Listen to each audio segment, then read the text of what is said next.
So I think the emphasis for us, right now has got to be,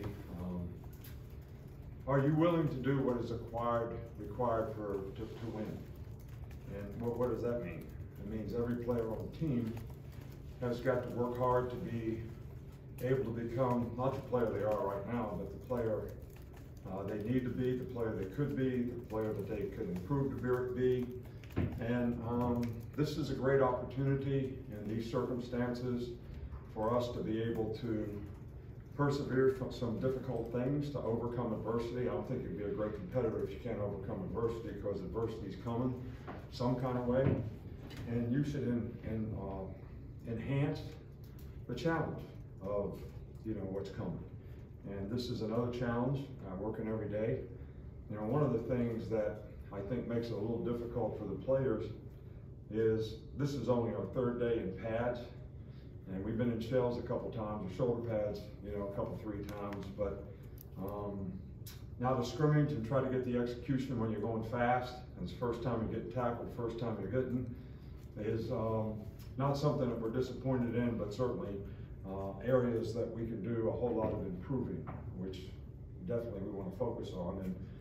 And I think it's always important for players to self-assess and say, okay, I played this many plays today. I would play this many plays if we had a game. I'm not in good enough condition to be able to sustain the level of effort, toughness, ability to stay focused to do my job for this many plays, and yet I know I'm going to play more later on. So every practice, every opportunity you get is not something that you want to endure the practice, but you want to push yourself so that you can get to the next level of where you need to be to stay focused for longer and play with more consistency for longer, in every game that you play. So, look, everybody got reps today at quarterback. I'm not a stats guy, so we're not interested in what their statistics were. We are going to be interested when we watch the film in, how did they execute? Did they throw the ball the right place at the right time? Were they accurate in what they did? Did they take care of the ball? So that we have a chance to, play winning football at that position. And that's what we'll be evaluating. So if you ask me a question about it, that's the answer I'm going to give you. So, we still had drops at receiver. We still had mental errors on defense. We still jumped off sides too many times when it was a hard count. So we have a ton of things to work on. But in all honesty, if we didn't have a ton of things to work on, why would we have 20 more practices or whatever it is for the first game? I think it's the attitude that you approach, each and every one of those practices. Doc Rivers made an interesting statement last night. He said, do you want to win? Everybody in the room said, yeah, I want to win. But do you really want to win? Because you want to win if you can keep doing all the stuff that you've been doing. That puts you in your comfort zone and maybe isn't the stuff you need to be doing to win, but that's what so you want to win, but you're not really committed to winning. You're just committed to staying comfortable and doing what you want to do. So then, some of those things bite you in the butt when the time comes. And I think that's something that players really need to think about, because you do have to make sacrifices to be able to do the things that we want to try to do, that these guys have goals and aspirations to do.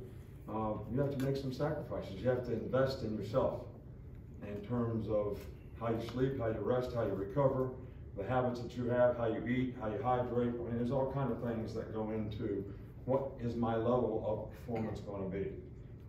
If you dissipate, whether it's drinking, smoking, whatever it is, all those things are going to affect your performance. So you're only committed to winning if you can do the things you want to do, not all the things you need to do to be able to win. That will start with Nick Kelly.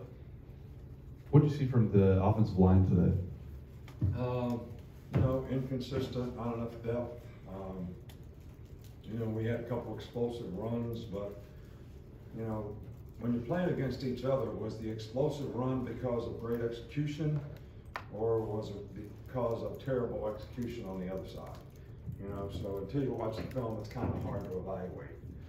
I just think we need to get more guys in the offensive line to be able to play winning football, and we need to add depth to the group. We got maybe 6, 7 guys that I think can play, but we need a lot more than that to get through the season. Stay on that side with Charlie.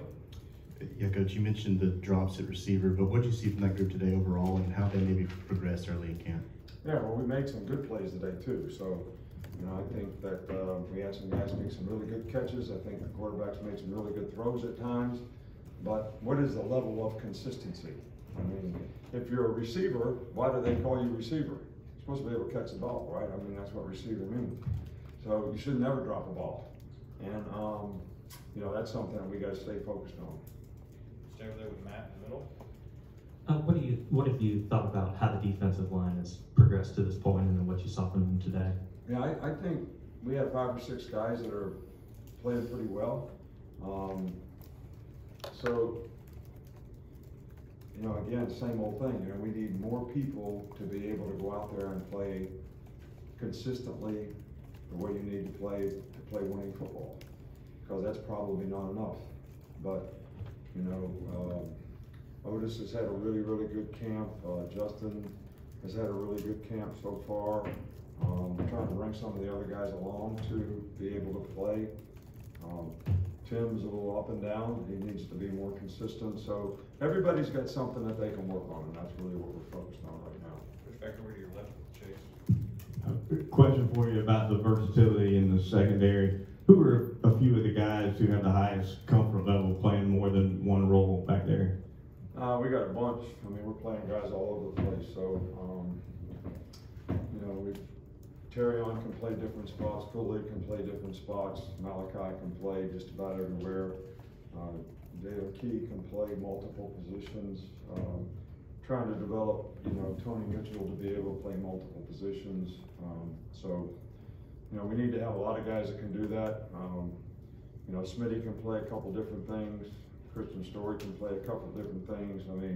That's one of the things that we try to do in camp. We got guys rolling all over the place. It does sort of sometimes affect the repetitions that a guy gets at a certain position, but I think it's important that guys have a background and a basic knowledge of information, so if we get guys injured during the season, we can move guys around and have a chance to get the best people on the field. It's the same thing in the offensive line.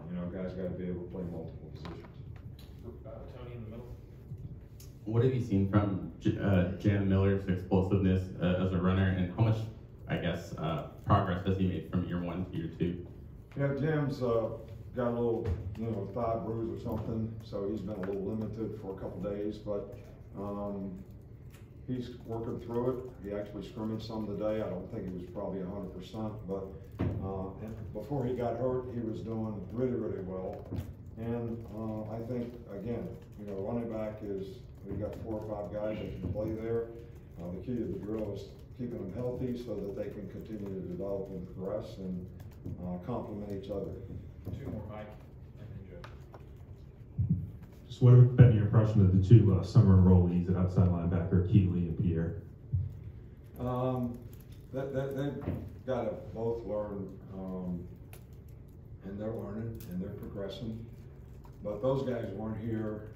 We only had 4 guys that wasn't here in the spring. So their learning curve is a little bit behind, a lot of the other guys.